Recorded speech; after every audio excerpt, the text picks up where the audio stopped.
ஆச்சியார் அருளி செய்திருக்கக்கூடிய திருப்பாவை 14ஆம் நாள் பாசுரம். இந்த பாசுரத்திலே ஆண்டாள் நாச்சியார் எழுப்பச் செல்லும் தோழி சரியான வாய்ச்சொல் வீராங்கனை. நீங்கள் எல்லோரும் நன்றாக உறங்குகள், அதிகாலையில் நானே வந்து உங்களை எழுப்புகிறேன் என்று சொன்னவள் சொல்லியபடி செய்யவில்லை. மற்றவர்களை எழுப்பவில்லை என்றாலும் பரவாயில்லை, ஆண்டாள் அழைத்தவுடனே எழுந்திருக்கலாம் அல்லவா? அதை கூட செய்யாமல் உறங்கிக் கொண்டிருக்கக்கூடிய தோழியை என்னவெல்லாம் சொல்லி ஆண்டாள் நாச்சியார் எழுப்புகின்றார் என்பதை பார்க்கலாம். முதலில் பாசுரத்தை பார்த்து விட்டு வரலாம்.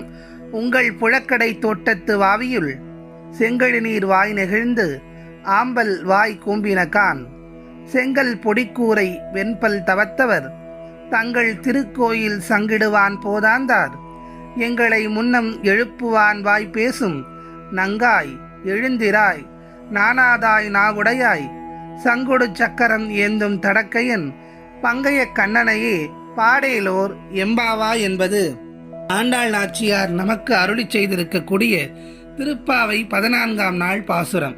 வரிக்கு வரியான விளக்கத்தை பார்க்கலாம். உங்கள் புழக்கடை தோட்டத்து வாவியுள் செங்கழு நீர் வாய் நெகிழ்ந்து ஆம்பல் வாய் கூம்பினகான். இப்போது ஆண்டாள் நாச்சியார் எழுப்ப வந்திருக்கும் தோழியின் வீட்டிற்கு அருகாமையில் ஒரு குளம் இருக்கிறது. அந்த குளத்திலே பொழுது விடிந்து விட்டதின் அடையாளமாக செங்கழ் நீர் மலர்கள் எல்லாம் மலர்ந்து விட்டன. கருணைதல் பூக்கள் கூம்பிவிட்டன. ஆனால் நீ இன்னும் தூங்கிக் கொண்டிருக்கின்றாயே. மலர்கள் எல்லாம் மலர்ந்து விட்டன. ஆம்பல் வாய் கூம்பினகான் அல்லி எல்லாம் மலர்ந்து விட்டது. ஆனால் நீ இன்னும் தூங்கிக் கொண்டிருக்கின்றாயே. இரவெல்லாம் கிருஷ்ணனுடைய நினைவில் லயத்து விட்டு இப்போதுதான் உறங்கச் சென்றாயா என்று கேட்கின்றாள். ஆனாலும் அந்த தோழி எழுந்திருக்கவில்லை. ஆண்டாள் சளைக்காமல் அவளை எப்படியும் அழைத்து செல்வது என்ற தீர்மானமான முடிவுடன் அடுத்த வரிகளில் சொல்லுகின்றாள். செங்கல் படிக்கூரை வெண்பல் தவத்தவர் தங்கள் திருக்கோயில் சங்கிடுவான் போதாந்தார். காவிச்சாயம் பூசிய ஆடைகளை உடுத்தியவர்களும் வெண்மையான பற்களை உடையவர்களுமான துறவிகளும் யோகிகளும் தங்கள் திருக்கோயில்களுக்கு சங்குகளை ஊதிக்கொண்டு செல்கின்றனர். அவர்களெல்லாம் எழுந்து குளித்துவிட்டு இறைவனை வழிபடுவதற்காக இறைவனுடைய கோயிலுக்கு சங்கை ஊதிக்கொண்டு சென்று கொண்டிருக்கிறார்கள். அந்த சங்கு சத்தம் கூட உன் காதுகளில் விழவில்லையா? இப்படி உறங்கிக் கொண்டிருக்கிறாயே என்று சொல்லுகின்றாள் ஆண்டாள் நாச்சியார். அடுத்த வரிகளில் அவளுக்கு ஒரு யோசனை வந்தது. எங்களை முன்னம் எழுப்புவான் வாய் பேசும் நங்கா எழுந்திராய் நானாதாய் நாவுடையாய் என்று சொல்லுகின்றார்.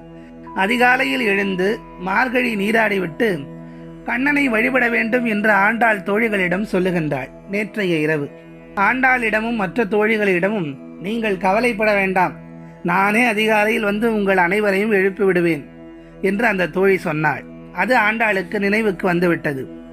நேற்று முன்தினம் உறங்கப் போகும்போது இப்படி சொன்னாயே, நீ வந்து எங்களை எழுப்புவதாக சொன்ன நீ இன்று தூங்கிக் கொண்டிருக்கின்றாயே, வெறும் வாய்ப்பேச்சில் வல்லவள்தான் போலும், சொன்னபடி செய்யாமல் இருக்கிறாயே, உனக்கு கொஞ்சம் கூட வெட்கமாக இல்லையா என்று கேட்கின்றார் ஆண்டாள் நாச்சியார்.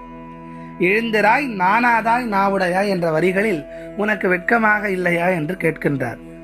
அப்படியும் அந்த பெண் எழுந்திருக்கவில்லை. அடுத்த வரிகளில் சொல்லுகின்றாள். சங்கொடு சக்கரம் ஏந்தும் தடக்கையன் பங்கைய கண்ணனையே பாடேலோர் எம்பாவாய். அடுத்து இவ்வளவு சொல்லியும் அந்த பெண் எழுந்திருக்கவில்லை. இப்போது கண்ணனுடைய பெருமைகளை பற்றியும் அந்த சங்கு சக்கரத்தினுடைய பெருமையை பற்றியும் சொல்லுகின்றாள். தோழி, நாங்கள் உன்னை இப்போது எதற்காக எழுப்ப வந்திருக்கிறோம் என்று தெரியுமா? மார்கழி நீராடி சங்கும் சக்கரமும் கைகளில் ஏந்தியவரும் அப்போதுதான் பூத்த தாமரை மலர்களை போன்ற கண்களை உடையவருமான நாராயணனுடைய புகழை பாடத்தான் உன்னை எழுப்புகிறோம். அந்த நாராயணன் தான் நம்மை கடை தேற்றுவதற்காக இந்த கோகுலத்தில் கண்ணனாக வந்திருக்கிறான். எனவே கொஞ்சமும் தாமதியாமல் எங்களுடன் நீராட எழுந்து வா என்று ஆண்டாள் நாச்சியார் அந்த தோழியை அழைக்கின்றாள். தங்கோடு சக்கரம் ஏந்தும் தடக்கையன் என்று பாடுகின்றாள் ஆண்டாள் நாச்சியார். திருமால் ஏன் சங்கையும் சக்கரத்தையும் தனது கைகளில் ஏந்தி நிற்கின்றார்? அப்படி என்ன அவற்றுக்கு பெருமை என்பதை அறியலாமா? திருமாலின் கரத்தில் உள்ள சங்கு பாஞ்சஜன்யம் என்று அழைக்கப்படும் சப்த பிரம்ப வடிவம் என்று அழைக்கப்படுகின்றது. இந்த சங்கானது கடலில் கிடைக்கும் சங்குகளில் சிறப்பு வகையான வலம்புரி வகையைச் சேர்ந்தது. ஒரு பாஞ்சஜன்யம் உருவாக ஆயிரக்கணக்கான ஆண்டுகள் ஆகும் என்பது இந்த சங்கின் தனிச்சிறப்பு அம்சமாகும். கடலில் ஆயிரக்கணக்கான சிப்பிகள் தோன்றிய பிறகு ஒரு இடம்புரி சங்கு தோன்றும். 1000 இடம்புரி சங்குகள் தோன்றியதும் எப்போதாவது ஒரு முறைதான் வலம்புரி சங்கு தோன்றும். இப்படி ஆயிரக்கணக்கான வலம்புரி சங்குகளுக்கு மத்தியில் அபூர்வமாக ஒரு முறைதான் சலஞ்சலம் என்னும் அபூர்வ வகை சங்கு உதயமாகும்.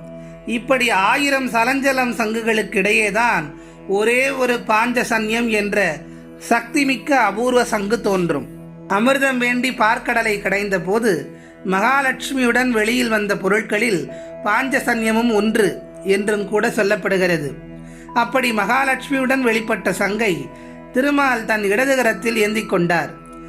இந்த சங்கிலிருந்து எழும் ஓம் என்னும் ஒளி பஞ்ச இந்திரியங்களை அடக்குவதால் பாஞ்சசன்யம் என்று அழைக்கப்படுவதாகவும் கூறப்படுகிறது.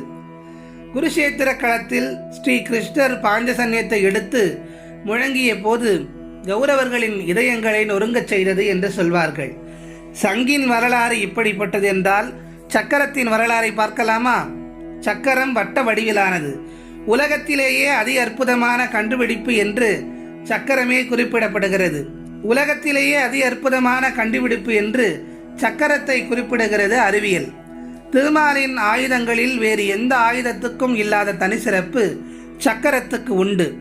சுதர்சனர், திருவாவியாழ்வான், திகிரி என்றெல்லாம் அழைக்கப்படும் இந்த சக்கரத்தை சக்கரத்தாழ்வார் என்று பக்தர்கள் போற்றி வழிபடுகிறார்கள். இந்த சுதர்சன சக்கரத்தின் மகிமை அளவிடற்கரியது. திருமாலின் அவதார காலங்களில் இந்த சக்கரம் பல்வேறு வகைகளில் ஆயுதமாக பயன்பட்டதாக சொல்லப்படுகிறது.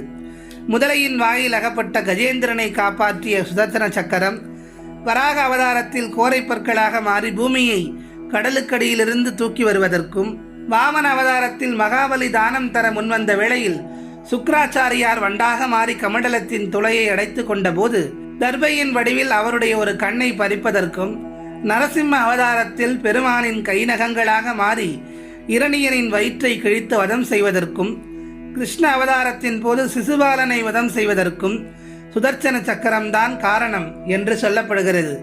இது மட்டுமல்ல, பாரத போரில் சூரியனை மறைத்து ஜெயத்ரதனை அர்ஜுனன் மூலம் வதம் செய்வதற்கும் கூட சுதர்சன சக்கரம்தான் காரணம். அப்படி என்றால் ராமாவதாரத்தில் சங்கும் சக்கரமும் தான் பரத சத்ருக்கனாக தோன்றியதாக குறிப்பிடப்படுகிறது.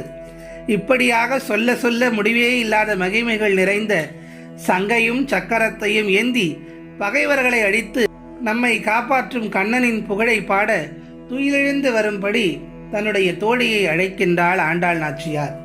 இந்த பாடலின் உட்பொருத்தாக ஆண்டாள் நாச்சியார் சொல்ல வருவது என்னவென்றால், கொடுத்த வாக்கை தவறவிடவே கூடாது.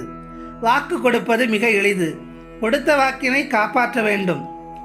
எவர் ஒருவர் கொடுத்த வாக்கு தவறாமல் அந்த வாக்கிற்கு கட்டுப்பட்டு சத்தியத்தின் வழியில் நடந்து கொள்கிறாரோ அவர்களிடம்தான் இறைவன் தானாக விரும்பி குடிகொள்வான் என்பதை இந்த பாடலின் உட்பொருத்தாகவும் தாத்பரியமாகவும் ஆண்டாள் நாச்சியார் நமக்கெல்லாம் உணர்த்துகின்றார். நாமும் அவர் கூறுவது போல் நடந்து கொண்டு இறைவனுடைய அருளை பெறலாம் என்று சொல்லி மீண்டும் அடுத்த பாசுரத்தில் சந்திப்போம். நன்றி, வணக்கம்.